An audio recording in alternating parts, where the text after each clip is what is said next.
In the American League, only 6 players have won at least 4 batting titles. Ty Cobb leads the AL and the majors with 12. Rod Carew has 7, Ted Williams has 6, while Wade Boggs has 5.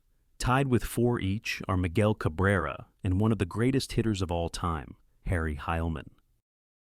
In the 1920s, Heilmann won 4 batting titles within just 7 seasons. Yet, just a century later, this dominance seems to be a fading memory in baseball history.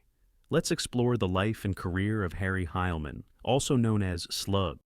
Harry Edwin Heilmann was born on August 3, 1894, in San Francisco, California. In 1913, Heilmann began his formal professional baseball career with the Portland Colts of the Northwestern League. He batted .305 in 122 games. This did not escape the eyes of the Tigers, who drafted him later that year. And the following season, Heilmann debuted with Detroit. Heilmann's 1914 debut gave little indication of the dominance to come, as he finished the year with a -0.3 WAR. In 182 at-bats, he had a .225 batting average with 2 home runs and 18 RBIs. He stole 1 base and was caught stealing 8 times. He also had 6 errors and 46 chances. Because of this poor performance, he spent the following season in the minors with the San Francisco Seals of the Pacific Coast League. He redeemed himself in the minors and won the batting title with a .364 average. He also had a .544 slugging average with 23 doubles and 12 home runs. In 1916, Heilmann returned to the majors. Heilmann steadily improved, but never cracked .300 in the next 3 seasons. He also missed half a season when he joined the Navy in World War I. From 1916 to 1918, he had a cumulative WAR of 7.3, batting .280, 62 doubles, 28 triples, with 7 home runs and 205 RBIs. That period was also significant, as in 1916, the Tigers began transitioning from future Hall of Famer Sam Crawford to Heilmann in right field. In 1916, Crawford played 78 games in right, while Heilmann played 66. In 1917, Heilmann took over the spot completely as Crawford became mainly a pinch hitter. In 1919, Heilmann finally cracked .300. He batted .320 with 30 doubles, 15 triples, and 8 home runs. For the next 11 years of his career, Heilmann won't bat lower than .309. But despite Heilmann's improving offense, his defense continued to suffer. Over the next 3 years, he'd alternate between right field and first base. He was one of the worst fielding first basemen in the league, as he led in errors in both 1919 and 1920. Heilmann had his first great season in 1921. He had a 6.9 WAR and led the league in hits with 237. Heilmann had an 85-point increase in batting average as he hit .394 to win his first batting title and beat teammate Cobb's .384. Heilmann also had 43 doubles, 14 triples, 19 home runs, and 139 RBIs. He trailed just Babe Ruth in RBIs. Heilmann could have been in the running for the MVP award, but there were no awards that year. Before the 1921 season, Heilmann had been a different hitter. His career batting average was just .283, way below his eventual career .342 average. There are several explanations for Heilmann's dramatic improvement, including the introduction of a livelier ball. But the likely reason is that in 1921, the Tigers appointed Ty Cobb as player manager. Under Cobb's tutelage, Heilmann reached even greater heights in the coming years. But even as he dominated as a hitter, he still couldn't overcome one major liability. He was too slow, which explains his nickname, Slug. It is said that Cobb's speed could add about 50 hits a season. On the other end, Heilmann's slowness meant he lost countless hits. As sports writer Harry Grayson observed at the time, there was only one reason why Heilmann couldn't surpass Rogers Hornsby as the greatest right-handed hitter in history. Heilmann couldn't beat infield hits. Still, Heilmann hit the ball often enough to make an impact.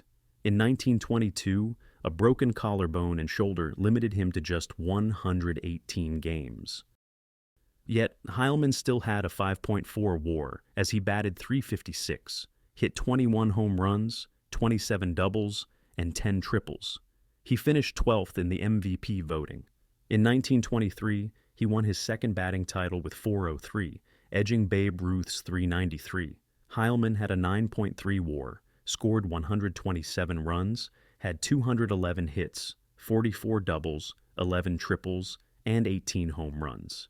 He also had 115 RBIs. While Heilmann's batting title denied Babe Ruth the Triple Crown, Ruth was still the unanimous MVP winner. Eddie Collins of the White Sox was second, while Heilmann finished third. In 1925, Heilmann continued his streak of winning a batting title every other year. He won 2/3 of the Triple Crown, as he led the league in batting with 393 and in RBIs with 134. Heilmann also led the league in WAR with 7.0. He finished fourth in the MVP race. In 1926, Heilmann finished fourth in batting. His teammate Heine Manush won the title, followed by Ruth and another Tiger, Bob Fothergill. Incredibly, in 1927, Heilmann continued his streak of winning a batting title every other year. He batted 398 and was runner-up in the MVP race behind Lou Gehrig. He had a 7.1 WAR, 201 hits, 50 doubles, 14 home runs, and 120 RBIs. 1927 was also the fifth year in a 5-year streak where Heilmann finished at least fifth in MVP voting. In 1929, Heilmann's streak of winning a batting title every other year finally ended. He still had a successful season, however. He batted 344 with 41 doubles, 15 home runs, and 120 RBIs in just 125 games. Despite his performance, the Tigers sold his contract to the Cincinnati Reds for under $25,000 the following season. Heilmann continued to deliver and led the team in most offensive categories. He finished the season with a 4.0 WAR, a .333 batting average, 43 doubles, 19 home runs, and 91 RBIs. The most incredible part of Heilmann's 1930 season came in an unexpected area. Despite being a severe liability in defense early in his career, Heilmann had improved steadily, and in 1930, he had a range factor of 2.78, which is the second highest for a right fielder in Major League history. Unfortunately, just before the 1931 season started, Heilmann got afflicted with severe arthritis on his right wrist. This injury forced him to miss the entire season. Heilmann declared himself ready for the 1932 season, but it was clear that the injury had sapped his bat's power. He appeared in only 15 games and had a -0.1 WAR. He hit only .258, which ended Heilmann's streak of batting at least .309 per season. Heilmann retired with a 72.2 WAR. He batted 342 with 183 home runs, 542 doubles, 153 triples, and 1,543 RBIs. He had an OPS plus of 148. After retirement, Heilmann found a second career as a broadcaster. In 1934, he handled play-by-play on broadcasts of the Tigers games for WXYZ. He broadcast home games, including the Tigers' 1935 championship season. He later expanded beyond baseball and handled sports interviews and even highlights of football games. Heilmann became very sick after the 1950 season. As Heilmann's health deteriorated, his former teammate and manager, Ty Cobb, led the campaign to have a special election in the Hall of Fame. Cobb wanted Heilmann voted in while the latter was still alive, similar to what happened to Lou Gehrig in 1939. Unfortunately, Heilmann passed away before any action on the special election. Harry Heilmann passed away on July 9, 1951. He was 56. In January 1952, the National Baseball Hall of Fame announced Heilmann's induction into the Hall. Heilmann's legacy as one of the game's greatest hitters continues. In 1999, Sporting News named him the 54th best baseball player of all time. Thank you for watching. Where would you rank Heilmann among the greatest right-handed hitters of all time? Share your thoughts in the comments below. Please consider liking and subscribing. It helps immensely.